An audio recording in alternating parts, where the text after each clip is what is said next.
Bonjour, Christian Lapierre, candidat au poste de secrétaire aux élections du syndicat de l'enseignement de la région de Laval.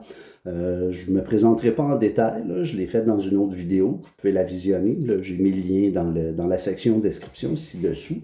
Je vais plutôt adresser le message qui est véhiculé par les autres personnes candidates. On parle de changement et de renouveau. Okay. Je ne vais pas argumenter là-dessus.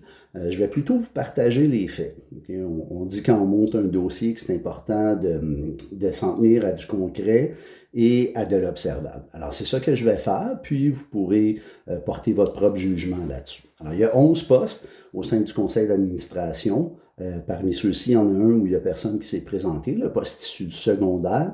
Et dans les 10 postes qui restent, on a 4 nouvelles personnes. On a 4 personnes qui en seraient à leur première participation en tant que membre du conseil d'administration. Madame Corbeil et Madame Allaire du primaire et du préscolaire, Monsieur Buzilaki de l'éducation des adultes et Madame Dupuis de la formation professionnelle. Ça fait aussi qu'on couvre les 3 ordres d'enseignement. On a des gens qui sont fraîchement issus du terrain pour chacun des 3 ordres d'enseignement, la FGJ, le DA et la FP. Dans les 6 postes qui restent, on a 3 personnes qui n'ont pas encore 2 mandats complets. Monsieur Fournier, qui vient d'être élu par intérim, qui entamerait son premier mandat complet. Madame Jean-Baptiste et Monsieur Pérusse, qui, eux, ont été élus par intérim lors de l'avant-dernier mandat. Alors, ils viennent de compléter leur premier mandat complet. Ils entameraient leur deuxième. Ce qui fait que dans les 11 postes, on a seulement 3 personnes, 3 vétérans, si on veut, qui ont plus que 2 mandats d'expérience. Puis là, je vais adresser un autre point qui a été soulevé, l'importance d'avoir de l'expérience de terrain. De mon côté, j'ai été en classe pendant 7 des 8 années où j'ai été membre du conseil d'administration. Je le suis présentement. Ma libération pour m'occuper de l'action mob pendant les négos et la grève s'est terminée en janvier. Peut-être pour ça que je suis encore cerné, d'ailleurs.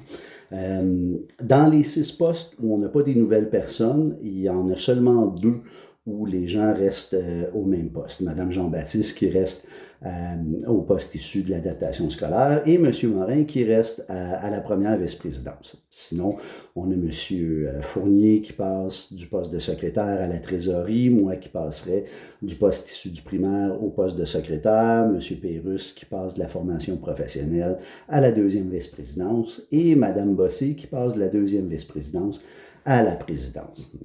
Alors, oui, c'est vrai que le changement, c'est une bonne chose, mais l'expérience ne devrait pas être négligée aussi. L'expérience aussi, son lot d'importance, on est seulement 3 personnes sur les 11 là, qui avons plus que 2 mandats. C'est une petite minorité et je crois qu'il ne faudrait pas négliger non plus la connaissance des dossiers que certaines personnes apportent, notamment au niveau de la présidence, là, qui est un poste qui requiert une très vaste connaissance, tant au niveau local que fédératif.